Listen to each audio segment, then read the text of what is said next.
नमस्कार। Middle east में ना एक बहुत ही खतरनाक खेल चल रहा है, बदले का खेल।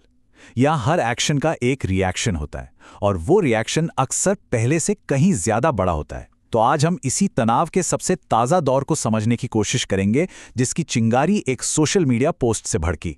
महात्मा गांधी की ये बात तो सबने सुनी होगी, और आज जो कुछ हो रहा है उसे समझने के लिए इससे बेहतर लेंस शायद ही कोई हो। सवाल ये है कि क्या सच में एक दूसरे से बदला लेने की ये जो होड़ है वो सबको सिर्फ नुकसान ही पहुंचा रही है। चलिए देखते हैं कि हाल की घटनाओं पर यह बात कितनी फिट बैठती है। तो बदले की इस आग को हवा दी एक सोशल मीडिया पोस्ट ने। बस एक पोस्ट, और उसने पूरे मामले को एक बिल्कुल नई और ज्यादा खतरनाक दिशा दे दी। देखिए, सब कुछ शुरू हुआ एक सोशल मीडिया पोस्ट से। इसमें दावा यह किया गया कि अमेरिकी एयरफोर्स और इजराइल ने मिलकर ईरान के सबसे बड़े और मिडिल ईस्ट के सबसे ऊंचे पुल को तबाह कर दिया है। और तो और इस दावे के साथ एक वीडियो भी शेयर किया गया।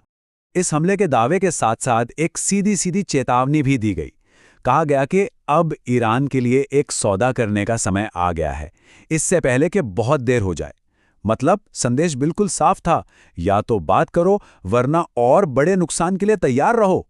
अब इस घटना के बाद ईरान का जो जवाब आया, उसने माहौल को ठंडा नहीं किया, बल्कि आग में घी डालने का काम किया। उन्होंने साफ कर दिया कि अब सीज फायर या बातचीत का वक्त गया, अब वक्त है बदला लेने का। तो देखिए, सिचुएशन एकदम क्रिस्टल क्लियर थी। एक तरफ ईरान के सबसे बड़े पुल को तबाह करने का दावा, और दूसरी तरफ से ईरान का खुला ऐलान, अब हम बदला लेंगे। ये एक्शन और रिएक्शन का एक सीधा खतरनाक चक्र बन गया। ईरान की ये धमकी सिर्फ बातों तक ही सीमित नहीं थी। उन्होंने ये भी साफ कर दिया कि उनका बदला बहुत बड़ा होगा, और इतना बड़ा कि ये संघर्ष पूरे इलाके में फैल सकता है। उन्होंने कहा कि 8 मेगा टारगेट्स की पहचान कर ली गई है। सोचिए, 8! ये नंबर अपने आप में बताता है कि उनके इरादे कितने गंभीर हैं।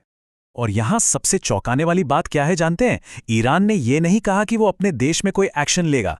धमकी ये है कि वो मिडिल ईस्ट के दूसरे देशों में मौजूद जरूरी इंफ्रास्ट्रक्चर को निशाना बनाएगा।